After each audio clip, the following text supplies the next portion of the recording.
Hello दोस्तों, आपका स्वागत है हमारे YouTube चैनल सामर्थ्य शिक्षा में। आज ये कंप्यूटर अवेयरनेस सीरीज का चौथा वीडियो है। इसमें हम लोग देखेंगे कंप्यूटर जेनरेशन के बारे में। हम लोग ये देखेंगे कि कंप्यूटर की शुरुआत जो हुई थी वो किस तरीके से हुई, इसके फर्स्ट जनरेशन में क्या क्या चीज़ें थी, क्या खास बातें थी, प्रॉब्लम्स क्या आ रही थी, फिर सेकेंड जनरेशन में क्या चेंजेस आए, थर्ड में क्या आए, फोर्थ में क्या आए और फिर फिफ्थ में क्या चीज़ें आने वाली हैं। इन सभी चीज़ों के बारे में हम लोग इस वीडियो में डिटेल में समझेंगे। तो चलिए वीडियो को शुरू करते हैं। इससे पहले इस सीरीज में हमने 3 वीडियो ऑलरेडी डाला है। आप जाके हमारे चैनल पे उन सभी वीडियोस को देख सकते हैं और वो देखें, तभी आप इस वीडियो को देखें तो आपको ज़्यादा अच्छे से समझ में आएगा। हमने उसमें बहुत सारे कंप्यूटर्स के बारे में भी बात किया है, कंप्यूटर के बारे में बहुत सारी जानकारियां दी हैं। तो चलिए देर न करते हुए इस वीडियो को शुरू करते हैं। कंप्यूटर का जो फर्स्ट जनरेशन है वो 1942 से लेकर 1955 तक माना जाता है। तो क्या अब सवाल ये है कि 1942 से पहले कोई कंप्यूटर बना ही नहीं? नहीं, बिल्कुल भी ऐसा नहीं है। 1942 से पहले जो भी कंप्यूटर्स बने वो सारे मैकेनिकल कंप्यूटर हुआ करते थे, न कि इलेक्ट्रॉनिक कंप्यूटर। ये जो 1942 से लिया गया है फर्स्ट जनरेशन, ये उन सारे कंप्यूटर्स को लिया गया इसमें जो इलेक्ट्रॉनिक कंप्यूटर थे उस समय में। ठीक है, तो 1942 से लेकर 1955 तक जो भी ऐसे कंप्यूटर बने जो इलेक्ट्रॉनिक थे और जिनमें वैक्यूम ट्यूब का इस्तेमाल हुआ था, उन सभी कंप्यूटर को फर्स्ट जनरेशन कंप्यूटर की कैटेगरी में रखा गया। चलिए इसके बारे में हम लोग डिटेल में जानते हैं। इसमें लिखा हुआ है कि first generation computers were very large in size. जो पहले जनरेशन के कंप्यूटर थे वो साइज में बहुत ज़्यादा बड़े हुआ करते थे। आज हम जितने बड़े कमरे में रहते हैं उससे भी ज़्यादा बड़े कंप्यूटर्स उस समय में हुआ करते थे। एक कंप्यूटर 80 फीट 100 फीट का हुआ करता था और इस तरह के कंप्यूटर को चलाने के लिए एक आदमी कभी भी काफ़ी नहीं हो सकता है। तो उस समय में बहुत सारे लोग मिलके एक कंप्यूटर को चलाते थे और उसको चलाने में बहुत ज़्यादा एफर्ट लगता था। आगे हम लोग और भी इस वीडियो में देखेंगे कि उसके साथ क्या प्रॉब्लम्स आ रही थी और क्या उसमें खासियत था, क्या खास बातें थी। ठीक है, तो चलिए देखते हैं। तो इसके हिसाब से the first generation computers were very large in size and occupying more space. वो बहुत बड़ा हुआ करते थे साइज में, जिसकी वजह से वो बहुत ज्यादा स्पेस भी लिया करते थे। They used vacuum tubes. वो वैक्यूम ट्यूब का इस्तेमाल करते थे as basic electronic components. Basic electronic component यानी जो कंप्यूटर में मेन कंपोनेंट लगा हुआ था वो वैक्यूम ट्यूब लगा हुआ था। These computers were the fastest calculating machines in those days. उस समय में यानी कि अर्ली कंप्यूटर्स में 1942 में जो ये सारे कंप्यूटर्स थे 1942 से लेकर 1955 तक, ये सारे जो कंप्यूटर्स थे ये सबसे ज्यादा फास्ट काम करने वाले कैलकुलेटिंग डिवाइस हुआ करते थे उस समय में। क्योंकि अभी जो हम देख पाते हैं कंप्यूटर, इस तरह के कंप्यूटर उस समय में तो हुआ नहीं करते थे। कंप्यूटर का वो फर्स्ट जनरेशन था। उस समय में वही जो कंप्यूटर्स थे वो उस समय के लिए बहुत ज्यादा फास्ट काम करने वाले हुआ करते थे। लेकिन वास्तव में जब हम अभी के कंप्यूटर से उसको कंपेयर करें तो हम ये पाते हैं कि उस समय के जो कंप्यूटर्स थे वो काफी ज्यादा स्लो काम करते थे अभी के कंपैरिजन में। ठीक है, ENIAC was the first electronic computer. जो ENIAC था वो दुनिया का पहला इलेक्ट्रॉनिक कंप्यूटर था। ये हम लोग पहले वीडियो में भी देख चुके हैं। It was developed by the team headed by Professor J. Percival Eckert and John Mauchly। ये जो जे पर्सपर एकर्ट और जॉन मॉकली थे, इनके द्वारा जो टीम बनाया गया था उसी टीम ने ENIAC को डेवलप किया था। The ENIAC used thousands of vacuum tubes. जो दुनिया का पहला इलेक्ट्रॉनिक कंप्यूटर था ENIAC, उसमें करीब हजारों वैक्यूम ट्यूब्स का इस्तेमाल हुआ था। फोर्ट्रेन जो कि 1957 में आया, is a high level language developed by IBM in this generation. इस जनरेशन में IBM के द्वारा एक प्रोग्रामिंग लैंग्वेज भी बनाया गया, हाई लेवल लैंग्वेज बनाया गया, जिसका नाम रखा गया फोर्ट्रेन, जो कि दुनिया का पहला प्रोग्रामिंग लैंग्वेज या हाई लेवल लैंग्वेज माना जाता है, जो कि आया था 1957 में। अब आपके मन में ये सवाल जरूर आ रहा होगा कि सर आपने बोला कि 1942 से 1955 तक जो कंप्यूटर्स आए या जो चीजें आई वो फर्स्ट जनरेशन में रखा गया, तो इसको क्यों रखा गया फर्स्ट जनरेशन में? तो 1957 में ये ऑफिशियली लॉन्च हुआ, लेकिन ये 1955 में ही बन चुका था। इससे पहले काफी पहले बन चुका था, लेकिन ये ऑफिशियली लॉन्च हुआ 1957 में। ठीक है, इसका जो फर्स्ट जनरेशन के जो कंप्यूटर्स थे उनका जो एग्जांपल है वो है ENIAC, जिसका फुल फॉर्म ये है electrical numerical integrator and calculator. EDVAC जिसका फुल फॉर्म है electronic discrete variable automatic computer, या EDSAC electronic delay storage automatic computer, या UNIVAC यूनिवर्सल ऑटोमेटिक कंप्यूटर। ये सारे जो हैं ये इसके एग्जाम्पल है फर्स्ट जनरेशन कंप्यूटर्स के। ठीक है, चलिए आगे देखते हैं। आगे हम लोग देखेंगे कि फर्स्ट जनरेशन के जो कंप्यूटर्स थे उनमें क्या कमियां थी और क्या फीचर्स थे उसके, यानी उसमें क्या क्या वो क्या क्या चीजें कर रहा था, उससे फायदे क्या हो रहे थे और उसमें क्या कमियां आ रही थी। ठीक है, इसके बारे में हम लोग इसमें देखेंगे। तो पहला फीचर हम लोग देखते हैं यूज्ड वैक्यूम ट्यूब्स, यानी जो फर्स्ट जनरेशन के कंप्यूटर्स थे वो वैक्यूम ट्यूब का इस्तेमाल किए थे। अगर आप यहाँ देख पा रहे हैं फिगर, ये क्या है, इसी को वैक्यूम ट्यूब कहा जाता है, जो कि एक ग्लास में वैक्यूम क्रिएट करके और उसमें ये कुछ सर्किट्स लगाए जाते थे, इसी को वैक्यूम ट्यूब कहा जाता था।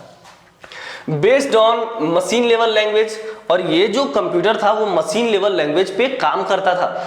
अब यहाँ पे ध्यान देने वाली बात ये है कि मैंने अभी कुछ देर पहले एक हाई लेवल लैंग्वेज के बारे में बात किया, अभी यहाँ पे मशीन लैंग्वेज के बारे में बात हो रही है। ये क्या है, अगर इसके बारे में हम डिटेल में समझें तो हमें काफी टाइम लगेगा।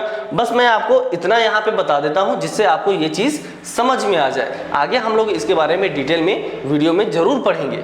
ठीक है, तो high level language, machine level language, और एक और होता है जिसको कहा जाता है assembly language. Machine level language वो भाषा जिसको कंप्यूटर आसानी से समझ पाता है, यानी कि 0 और 1, इसी को मशीन लेवल लैंग्वेज कहा जाता है। हाई लेवल लैंग्वेज जिसको प्रोग्रामिंग लैंग्वेज कहा जाता है, जैसे कि C++, या जो मैंने बताया फोर्ट्रेन दुनिया का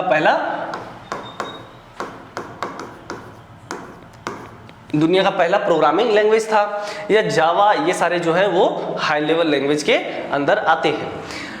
एक और मैंने बोला असेंबली लैंग्वेज भी एक कंप्यूटर की भाषा थी जो कि करीब सेकेंड जनरेशन में के कंप्यूटर्स में इस्तेमाल हुआ था, जो हम लोग आगे देखेंगे। तो ये 3 तरह की भाषाएं कंप्यूटर में इस्तेमाल हो रही थी। ठीक है, अभी भी होती हैं। तो चलिए हम लोग आगे बढ़ते हैं। Memory was made of magnetic drums. First generation के कंप्यूटर्स जो थे उनमें जो मेमोरी यूज हो रहा था वो मैग्नेटिक ड्रम्स का मेमोरी यूज हो रहा था। ठीक है, इससे पहले के कंप्यूटर में जो मेमोरी यूज हो रहा था वो पंच कार्ड का इस्तेमाल हो रहा था। पंच कार्ड का इस्तेमाल मेमोरी की तरह किया जा रहा था, जो कि हम लोग पहले वीडियो में देखे थे। ठीक है, लेकिन जब इलेक्ट्रॉनिक कंप्यूटर का शुरुआत हुआ तो मैग्नेटिक ड्रम का मेमोरी इस्तेमाल होने लगा, जिसकी वजह से डेटा का ट्रांसफर ज्यादा अच्छे से हो पा रहा था और ज्यादा डेटा स्टोर किया जा पा रहा था फर्स्ट जनरेशन के कंप्यूटर्स में। ठीक है, उस समय फर्स्ट जनरेशन के जो कंप्यूटर्स थे वो काफी ज्यादा पॉपुलर थे और सभी को लग रहा था कि बहुत अच्छे कैलकुलेटिंग डिवाइस है, लेकिन इसके साथ कुछ कुछ प्रॉब्लम्स भी आ रही थी। अभी उसी प्रॉब्लम के बारे में हम लोग देखने वाले हैं। तो ये साइज में बहुत लार्ज हुआ करते थे और ये बहुत ज्यादा स्पेस लेते थे, जिसकी वजह से इसको मेंटेन करना काफी मुश्किल हो रहा था। Consume more power and required regular maintenance. ये जो आप वैक्यूम ट्यूब देख पा रहे हैं, वैक्यूम ट्यूब साइज में काफी ज्यादा बड़े हुआ करते थे और बहुत ज्यादा पावर कंज्यूम करते थे, जिसकी वजह से पूरा का पूरा जो कंप्यूटर था वो साइज में बहुत ज्यादा बड़ा हो जा रहा था और साथ ही बहुत ज्यादा पावर कंज्यूम कर रहा था, और इसी वजह से इसको रेगुलर मेंटेनेंस की जरूरत भी पड़ती थी। और ये जो वैक्यूम ट्यूब होता था ये बहुत ज्यादा जल्दी खराब हो जाया करता था और बहुत ज्यादा गर्मी उत्पन्न करता था। ये हाई वोल्टेज पे काम करता था, जिसकी वजह से ये एक रिलायबल सॉल्यूशन नहीं था, लेकिन उस वक्त इसका कोई रिप्लेसमेंट हमारे पास नहीं था, जिसकी वजह से फर्स्ट जनरेशन के कंप्यूटर में इस्तेमाल किया गया। ठीक है, अगला जो डिसएडवांटेज है वो है required air conditioning because of heat generated by vacuum tubes. जैसा कि मैंने आपको बताया कि ये साइज में काफी बड़े हुआ करते थे और बहुत ज्यादा पावर कंज्यूम करते थे, जिसकी वजह से बहुत ज्यादा ये हीट भी जनरेट करते थे और हीट जनरेशन की वजह से एयर कंडीशनिंग की जरूरत पड़ती थी और ये एक काफी ज्यादा एक्सपेंसिव सॉल्यूशन था इस चीज का, जिसके वजह से इसका जो कॉस्ट है वो बढ़ जा रहा था। वेरी डिफिकल्ट टू ऑपरेट, इसको ऑपरेट करना, क्योंकि इसका जो साइज था वो बहुत ही ज्यादा बड़ा था, जिसकी वजह से इसको ऑपरेट करना काफी मुश्किल काम हुआ करता था। वर्क वेरी स्लो, ये बहुत ज्यादा स्लो काम करते थे। can't move one place to another because they were very heavy in size। वो साइज में बहुत ज़्यादा हैवी थे, बहुत ज़्यादा भारी थे, बहुत ज़्यादा बड़े थे, जिसकी वजह से जहाँ पे ये कंप्यूटर रखे होते थे वहाँ से दूसरी जगह ले जाना लगभग इम्पॉसिबल था। ठीक है, अब आपके मन में एक और सवाल आ रहा होगा कि सर अगर ऐसे कंप्यूटर्स उस समय बनाए गए होंगे तो इनका काम क्या रहा होगा, ये काम कहाँ करते थे। तो उस समय के जो कंप्यूटर्स हुआ करते थे उनका जो मेन काम था वो मिलिट्री में किया जाता था, या बड़े बड़े कंपनीज इनका इस्तेमाल करती थी कैलकुलेशन को करने के लिए। ठीक है, चलिए आगे बढ़ते हैं। तो चलिए अब जानते हैं सेकेंड जनरेशन ऑफ कंप्यूटर्स के बारे में। कंप्यूटर का जो सेकेंड जनरेशन था वो 1955 से लेकर 1964 तक माना जाता है, और इस बीच जो कंप्यूटर आए वो सेकेंड जनरेशन के कंप्यूटर कहलाते हैं। इनमें जो मेन जो डिफरेंस था फर्स्ट जनरेशन के कंप्यूटर से वो था ट्रांजिस्टर। फर्स्ट जनरेशन जब हम पढ़ रहे थे तो हमने देखा था कि फर्स्ट जनरेशन में वैक्यूम ट्यूब का इस्तेमाल हुआ था, और वो काफी ज्यादा साइज में बड़ा हुआ करता था, काफी हीट जनरेट करता था, काफी पावर कंज्यूम करता था। लेकिन सेकेंड जनरेशन में जो ट्रांजिस्टर इस्तेमाल हुआ ये उससे काफी ज्यादा रिलायबल था, क्योंकि ये वैक्यूम ट्यूब की तुलना में कम एनर्जी भी लेता था और कम हीट जनरेट भी करता था और ज्यादा पावरफुल था। ठीक है, तो सेकेंड जनरेशन के कंप्यूटर में वैक्यूम ट्यूब की जगह पे ट्रांजिस्टर का इस्तेमाल हुआ, और 1947 में तीन साइंटिस्ट जो थे, जॉन बर्डिन, विलियम शॉकली और वॉल्टर ब्रेटेन, इन तीनों ने मिलके इसको बनाया था। कब? 1947 में। और कहां बनाया था? AT&T बेल लैब्स में। AT&T बेल लेबोरेटरी नाम का एक लेबोरेटरी है अमेरिका में, वहीं पे इसको बनाया गया था, और इन तीनों को बाद में इस इन्वेंशन के लिए नोबेल पुरस्कार भी मिला था फिजिक्स में। ठीक है, चलिए आगे बढ़ते हैं। This transistor is a smaller device. ये जो ट्रांजिस्टर था वो छोटा डिवाइस था, which is more reliable then vacuum tube, जो कि वैक्यूम ट्यूब की तुलना में ज्यादा भरोसेमंद था, ज्यादा कम पावर कंज्यूम करता था और लेस हीट जनरेट करता था। इसी पीरियड में फर्स्ट ऑपरेटिंग सिस्टम आया, या दुनिया का जो पहला ऑपरेटिंग सिस्टम है वो सेकेंड जनरेशन में ही आया था, ताकि कंप्यूटर से कम्युनिकेशन आसानी से किया जा पाए। ठीक है, इस जनरेशन का जो कंप्यूटर का एग्जांपल है वो है यूनिवेक 3, IBM 7090, IBM 1401, IBM 1400 का जो सीरीज है वो सेकेंड जनरेशन का एग्जांपल है। ठीक है, CDC 1604, ये कंप्यूटर के कुछ एग्जांपल है सेकेंड जनरेशन कंप्यूटर के। ठीक है, चलिए आगे बढ़ते हैं। अब हम लोग देखेंगे सेकेंड जनरेशन के कुछ फीचर्स और कुछ डिसएडवांटेज के बारे में। ठीक है, जैसा कि मैंने आपको बताया कि सेकेंड जनरेशन में एक ऑपरेटिंग सिस्टम आया था। एक्चुअली सेकेंड जनरेशन में काफी ऑपरेटिंग सिस्टम आए, उस पर काफी ज्यादा काम हुआ कि जो कंप्यूटर बन रहे हैं उनको और ज्यादा अच्छे तरीके से कैसे काम करवाया जाए, कुछ ऐसे सॉफ्टवेयर्स बनाए जाए जिनकी मदद से कंप्यूटर को और ज्यादा आसान तरीके से इस्तेमाल किया जा पाए, और इसके लिए काफी ज्यादा रिसर्च हुआ, बहुत सारे ऑपरेटिंग सिस्टम बनाए गए। लेकिन जो ऑफिशियली माना जाता है कि ये एक अच्छा ऑपरेटिंग सिस्टम था, जो फर्स्ट ऑपरेटिंग सिस्टम था वो GMNAAIO 1956 में आया था, जिसका नाम था general Motors north American aviation input output.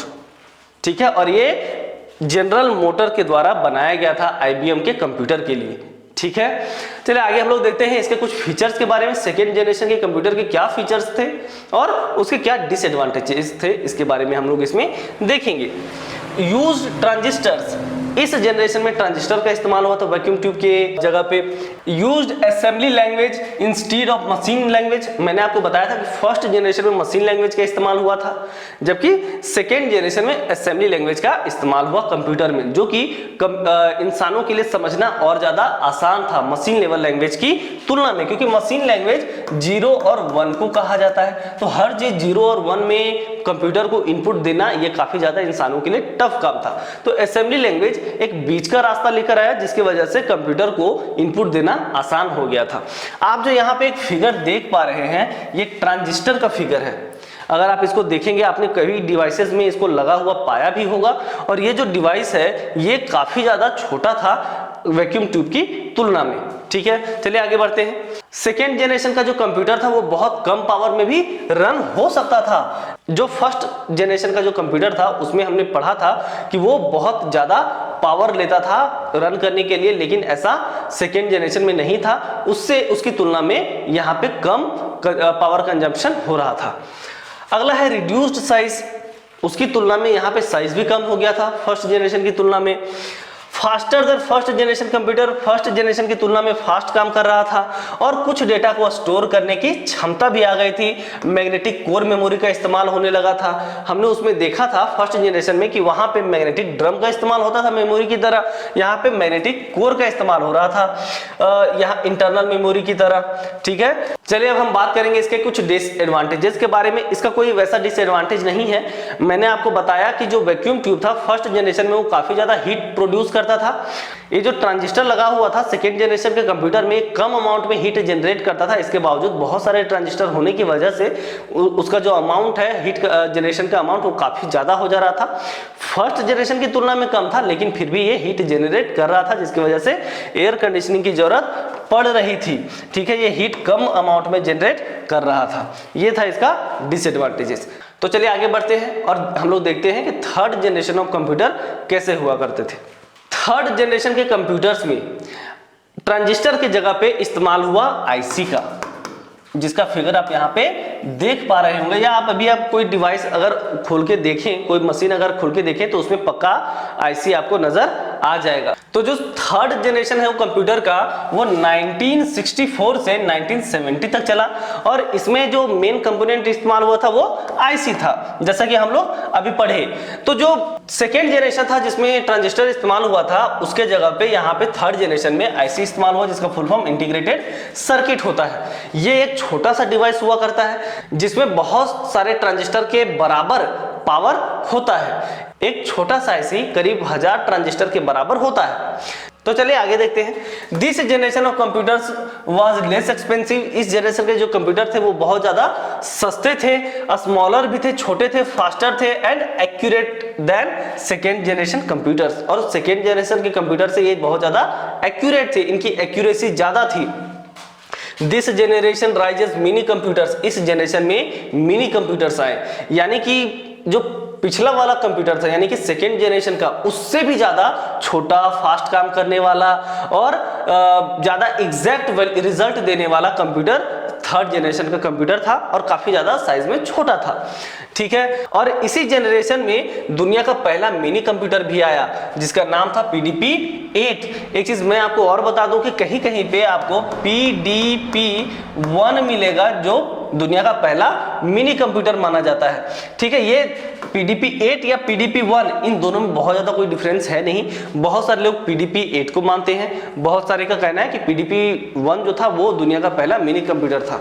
दोनों में बहुत ज्यादा का डिफरेंस नहीं है। इसका जो डेवलपमेंट हुआ था वो करीब 1960 में हुआ था, जबकि इसका 1964 में हुआ था डेवलपमेंट। ठीक है, तो इन दोनों में बहुत ज्यादा डिफरेंस नहीं है, करीब इन दोनों का जो साइज था वो सेम ही था।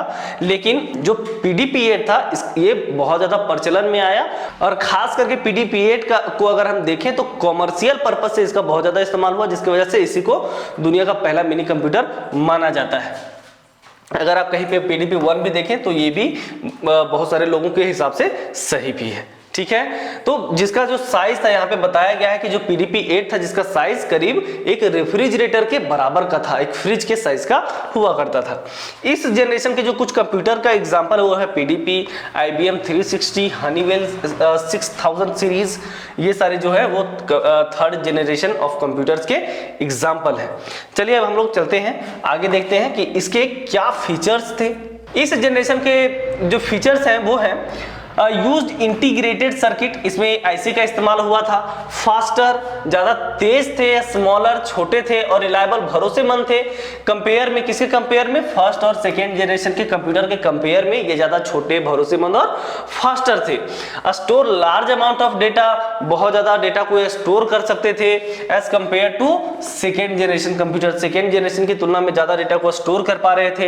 यूज्ड लेस इलेक्ट्रिसिटी, कम पावर कंज्यूम कर रहे थे, ये इलेक्ट्रिसिटी कम कंज्यूम कर रहे थे। लेस कॉस्टली, इनका जो प्राइस था वो भी काफी कम था, ये कम और इनको बनाने में कम कॉस्ट लग रहा था। Used high level programming languages like COBOL basic. COBOL और बेसिक जो है ये हाई लेवल प्रोग्रामिंग लैंग्वेजेस हैं, इनका इस्तेमाल हुआ था थर्ड जनरेशन में। सोफिस्टिकेटेड ओएस ऑपरेटिंग सिस्टम का इसमें बहुत ज़्यादा विकास हुआ, बहुत सारे नए ऑपरेटिंग सिस्टम्स आए जो कि काफ़ी अच्छे हुआ करते थे, बहुत ज़्यादा अच्छे थे। तो सोफिस्टिकेटेड ऑपरेटिंग सिस्टम का इस्तेमाल हुआ। इसके डिसएडवांटेजेस क्या थे? एयर कंडीशनिंग वाज रिक्वायर्ड, इसमें भी जो हीट जनरेशन का प्रॉब्लम था वो पूरी तरीके से खत्म नहीं हो पाया था, जिसकी वजह से एसी का जरूरत अभी भी पड़ रहा था। हाईली सोफिस्टिकेटेड टेक्नोलॉजी, इसमें बहुत ज्यादा एडवांस टेक्नोलॉजी का इस्तेमाल हुआ था। Required for the manufacturing of IC chips, IC chip को मैन्युफैक्चर करने के लिए, उसको बनाने के लिए बहुत ही ज्यादा एडवांस टेक्नोलॉजी की जरूरत पड़ रही थी। ठीक है, तो चलिए हम लोग देखते हैं अब आगे, हम लोग जाते हैं फोर्थ जनरेशन ऑफ कंप्यूटर्स में और देखते हैं कि ये जनरेशन के कंप्यूटर किस तरीके के थे। तो जो फोर्थ जनरेशन के कंप्यूटर हैं उनको माना जाता है 1971 से 1980 तक। इस बीच में जो कंप्यूटर्स आई, जो टेक्नोलॉजी आई, उसको फोर्थ जनरेशन के अंदर माना जाता है। तो 1970 में टेड हॉफ नाम के एक जो साइंटिस्ट थे, इन्होंने इंटेल कॉरपोरेशन में एक चिप बनाया, एक छोटा सा चिप बनाया, और वो जो उस चिप का नाम था इंटेल 4004। और एक छोटा सा जो चिप था, इसके अंदर सीपीयू का पूरा सर्किट था, और ये जो चिप था इसको बाद में टेक्निकल नेम दिया गया जिसको बोला गया माइक्रो प्रोसेसर। और माइक्रो प्रोसेसर आज भी हम अपने कंप्यूटर्स में देख पाते हैं। Computers having micro processors where called micro computers. वो सारे कंप्यूटर जिनमें माइक्रो प्रोसेसर लगा होता है उनको माइक्रो कंप्यूटर कहा जाने लगा, और माइक्रो कंप्यूटर शब्द उसी समय से आया था। ये याद रखिएगा कि जो ये माइक्रो प्रोसेसर है, सबसे पहले इसको बनाने वाले थे टेड हॉफ, जो कि 1970 में इसको बनाए थे, जिसका नाम था इंटेल 4004। और ये इंटेल कॉरपोरेशन के साथ मिलकर बनाए थे, जिसकी वजह से इसका नाम इंटेल पड़ा। ठीक है, और इंटेल के चिप्स हम आज भी देख पाते हैं। आज भी जो i5, i7, i3, पेंटियम, ये सारे जो चिप्स है ये इंटेल ही बनाता है। ठीक है, आगे हम लोग देखते हैं fourth generation computers use semiconductor internal memory and new types of software which makes computers more efficient, reliable and speedier. Fourth generation के जो कंप्यूटर थे वो इंटरनल मेमोरी में सेमीकंडक्टर मेमोरी का इस्तेमाल करते थे। सेमीकंडक्टर यानी कि सिलिकॉन का, जो कि आज भी हम देखते हैं कि जो हमारे कंप्यूटर्स हैं वो सिलिकॉन की मेमोरी इस्तेमाल किया करते हैं, या जो हम चिप देखते हैं, मेमोरी कार्ड देखते हैं, वो सिलिकॉन के बने होते हैं। उसी तरह से थर्ड जनरेशन में भी सेमीकंडक्टर मेमोरी का इस्तेमाल होना शुरू हो गया था, और इस जनरेशन में बहुत सारे सॉफ्टवेयर का इस्तेमाल होना शुरू हो गया था, जिसकी वजह से कंप्यूटर ज्यादा इफिशिएंट हो गए थे, ज्यादा रिलायबल हो गए थे, भरोसेमंद हो गए थे, उनमें काम उस कंप्यूटर्स में काम करना आसान हो गया था। ठीक है, और ये ज्यादा फास्ट काम कर पा रहे थे। जो माइक्रो प्रोसेसर होता है वो बहुत सारा आईसी को कंटेन करता है, यानी कि जैसे मैंने आपको बताया था कि बहुत सारा वैक्यूम ट्यूब का जो पावर है वो एक ट्रांजिस्टर में है, बहुत सारा ट्रांजिस्टर का पावर एक आईसी के अंदर है, वैसे ही बहुत सारा आईसी का पावर एक छोटा सा माइक्रो प्रोसेसर के अंदर होता है। तो इसी वजह से यहाँ बोला गया कि the micro processor contain thousands of ICs, बहुत सारे आईसीज को ये कंटेन करता है, बहुत छोटा छोटा आईसीज को, बहुत छोटे छोटे रूप में आईसीज को ये अपने अंदर कंटेन करता है, जिसकी वजह से ये काफी ज्यादा इफिशिएंट हो जाता है। एक छोटा सा चिप के अंदर पूरा का पूरा कंप्यूटर का दिमाग, यानी कि उसका जो सीपीयू हम लोग बोलते हैं, सीपीयू ब्रेन ऑफ कंप्यूटर, वो पूरा का पूरा दिमाग उसी छोटे से चिप के अंदर आ चुका था। इसीलिए बोला गया कि एक छोटा सा चिप के अंदर बहुत सारा हजारों आईसीज लगाए जा सकते थे। The LSI large scale integration circuit and VLSI very large scale integration circuit was designed। Large scale और वेरी लार्ज स्केल का क्या मतलब होता है? जब कुछ हजार आईसीज एक चिप के अंदर इंप्लीमेंट किए जाए तो वो एलएसआई के अंदर आता है। उससे भी ज्यादा जब आईसीज एक छोटे से चिप के अंदर लगाए जाए, इंप्लीमेंट किया जाए, तो उसे वेरी लार्ज स्केल इंटीग्रेशन कहा जाता है। तो ये सारा कुछ शुरू हुआ, यानी एक छोटे से चिप के अंदर लाखों आईसीज लगाए जा सक रहे थे। It greatly reduce the size of computer, और ये जो है कंप्यूटर का साइज छोटा करने में बहुत बड़ा रोल निभाया। माइक्रो प्रोसेसर के आने से कंप्यूटर का साइज बहुत छोटा हो गया, और जिसकी वजह से उसे माइक्रो कंप्यूटर भी कहा जाने लगा। ये तो एक तो साइज में भी छोटा था, माइक्रो का मतलब ही छोटा होता है, तो एक तो साइज में छोटा था और साथ ही साथ पहले के कंप्यूटर से ज्यादा पावरफुल था ये। ठीक है, जिसकी वजह से इसको माइक्रो कंप्यूटर कहा गया, और इसमें जो चिप लगाया गया उसको माइक्रो प्रोसेसर कहा गया, जो आज भी हम अपने कंप्यूटर में देखते हैं। जो जिसका एग्जांपल है i5, पेंटियम, i3, ये सारे जो है जो चिप्स हम देखते हैं, या अभी AMD के भी चिप्स आते हैं।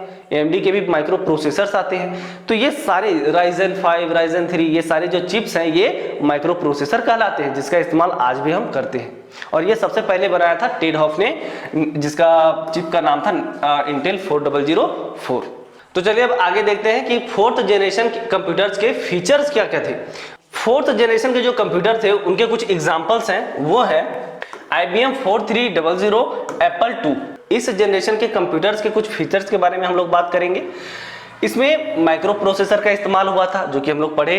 दे are cheaper and faster as compare to third generation computer. इस जनरेशन के कंप्यूटर जो थे, यानी कि फोर्थ जनरेशन के, वो थर्ड जनरेशन के कंप्यूटर की तुलना में काफी ज्यादा सस्ते थे और काफी ज्यादा फास्ट काम करते थे।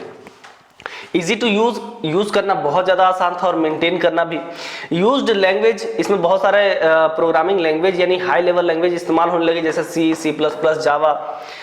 इसमें स्टोरेज की कैपेसिटी बहुत ज़्यादा आ गई, क्योंकि इंटरनल मेमोरी का इस्तेमाल होने लगा, सेमीकंडक्टर मेमोरी का इस्तेमाल होने लगा, जिसकी वजह से इनकी जो स्टोरेज कैपेसिटी वो बहुत ज़्यादा बढ़ गई। Used for general purpose and commercial purposes, इसका इस्तेमाल जनरल पर्पस यानी कि खुद के लिए भी किया जाने लगा, और साथ ही साथ कॉमर्शियल पर्पस यानी कि इसका इस्तेमाल बेचने के लिए और दुकानों में, बिजनेसेस में भी इसका इस्तेमाल होने लगा। ठीक है, चलिए अब आगे देखते हैं हम लोग फिफ्थ जनरेशन ऑफ कंप्यूटर के बारे में।